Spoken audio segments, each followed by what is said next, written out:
అందరికీ నమస్కారం. ఈ మధ్య కాలంలో అనేకమైనటువంటి బాధాకరమైనటువంటి వార్తలు చూసిన నేపథ్యంలో మీ అందరితో నేను మాట్లాడాలనుకున్నాను. ప్రభుత్వం ముందు కొన్ని డిమాండ్స్ పెట్టాలనుకున్నాను. ప్రధానంగా స్వర్ణకార వృత్తిలో ఉన్నటువంటి అనేక మంది ఆత్మహత్యలకు సంబంధించినటువంటి అంశాలు ఈ మధ్య పత్రికలలో, టీవీ ఛానల్లో చూసి చాలా బాధపడుతూ వచ్చాము. వాస్తవానికి విశ్వకర్మలందరూ వారి చేతి వృత్తులన్నీ కూడా తెలంగాణకే కాదు యావత్ భారతదేశానికి ఊపిరిపోసినటువంటి వృత్తి పనులు ఇవన్నీ కూడా. అవన్నీ నెమ్మదిగా కార్పొరేట్ సంస్థలు వచ్చిన తర్వాత మరి మరుగున పడుతూ వచ్చినటువంటి విషయం మనందరం కూడా గమనిస్తున్నాము. కానీ మన భారతదేశంలో బంగారానికి ఉండేటటువంటి ప్రాధాన్యత, నగలకు ఉండేటటువంటి పవిత్రత, వీటితోని స్వర్ణకార వృత్తిలోకి కేవలం స్వర్ణకారులే కాకుండా గౌడ్స్ కావచ్చు, వైశ్యాస్ కావచ్చు, అనేకమైన ఇతరులు కూడా వచ్చి చాలా చోట్ల బంగారు షాపులు పెట్టుకోవడము, నగలకు సంబంధించిన వ్యాపారాలు చేయడాన్ని మనం చూస్తూ వస్తున్నాము. అయితే పెద్ద పెద్ద సంస్థలు, మలబార్ లాంటి సంస్థలు, ఇంకోటి పెద్ద పెద్ద సంస్థలు వచ్చినటువంటి నేపథ్యంలో, రెడీమేడ్ షాపులు వచ్చినటువంటి నేపథ్యంలో స్వర్ణకారులకు వారి జీవనము నడవడమే ఇబ్బందిగా జరుగుతున్నటువంటి పరిస్థితిని కూడా మనం గమనిస్తున్నాం. అయినా ఒక మహిళగా ఒక మెట్టెలు చేయించాలన్నా, ఒక మంగళసూత్రం చేయించాలన్నా మనం ఇప్పటికి కూడా స్వర్ణకారుల దగ్గరికే పోతాం తప్పితే బంగారం షాపుకి పోయి కొనుక్కోవాలని అనుకోము.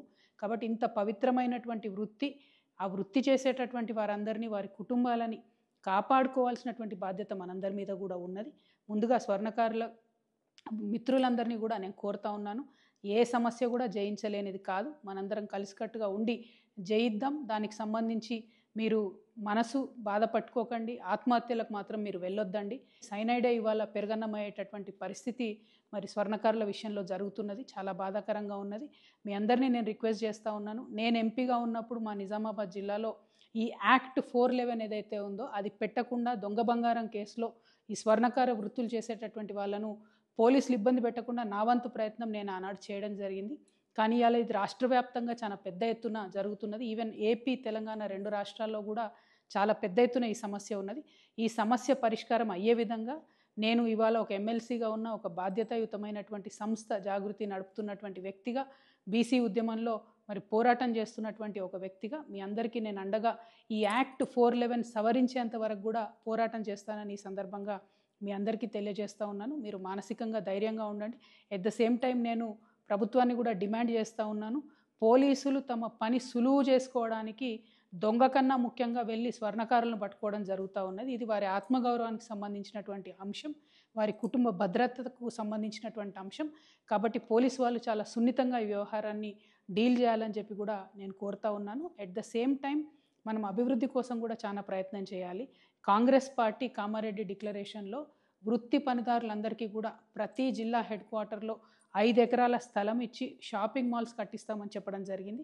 అట్లానే పర్టికులర్లీ స్వర్ణకారులకు సంబంధించి అనేకమైన స్కీమ్స్ ఇస్తామని చెప్పడం జరిగింది. ఆ స్కీమ్స్ అమల్లోకి తీసుకొచ్చినట్టయితే మన స్వర్ణకారుల బిడ్డలు కూడా కార్పొరేట్ సంస్థలకు తీసిపోని విధంగా ధీటుగా మంచి బ్రాండ్స్ను కూడా నిర్మించేటటువంటి సత్తా ఉన్నవాళ్ళు, సెంటిమెంటలీ మాకు మహిళలందరికీ స్వర్ణకారులే కావాలి కాబట్టి స్వర్ణకారులు చేసే వృత్తిలో ప్రభుత్వం తోడ్పాటు అందించాలని చెప్పి ఈ సందర్భంగా నేను డిమాండ్ చేస్తూ ఉన్నాను. ఎట్ ద సేమ్ టైం ఈ యాక్ట్ 411ని ప్రభుత్వం యొక్క తోడ్పాటుని రెండింటిని సాధించే వరకు కూడా నేను మీతో పోరాటం చేస్తానని మీ సోదరిగా మీ అందరికి కూడా మనవి చేస్తున్నాను. స్వర్ణకార మిత్రులందరికీ కూడా నేను ప్రత్యేకంగా మళ్ళీ మీ సోదరిగా మీకు దండం పెట్టి నేను చెప్తా ఉన్నాను, ఎట్టి పరిస్థితుల్లో ఆత్మహత్య అనేటటువంటిది పరిష్కారం కాదు. మీకు ఏదన్నా చిన్న ఇబ్బంది జరిగినా కూడా ఖచ్చితంగా సోషల్ మీడియానో, నా ఫోన్ నంబరో ఏదో ఒక విధంగా మమ్మల్ని రీచ్ అవ్వండి. పోలీసుల విషయమైనా ఇంకోటైనా తప్పకుండా మీకు అండగా మేము నిలబడతామని చెప్పి తెలియజేస్తూ ఉన్నాను. చాలామంది నకిలీ పోలీసుల వేషంలో కూడా ఈ మధ్య మిమ్మల్ని మోసం చేసి భయపెట్టే ప్రయత్నం చేస్తూ ఉన్నారు. అటువంటి ట్రిక్స్కి పడిపోకుండా దయచేసి ఇమీడియట్గా పోలీసులకు కంప్లైంట్ చేయండి, లేదా దగ్గర ఉన్నటువంటి నాయకులను అప్రోచ్ అవ్వండి. అల్టిమేట్గా ముందు మనం బతుకుంటేనే పోరాటం చేయగలుగుతాం, ముందు మనం బతుకుంటేనే మన బిడ్డలకు మంచి భవిష్యత్తు ఇవ్వగలుగుతాం. కాబట్టి ఆత్మహత్య వైపుగా వెళ్ళవద్దని చెప్పి స్వర్ణకార మిత్రులందరినీ కూడా నేను ప్రార్థన చేస్తాను. Thank you. జై తెలంగాణ.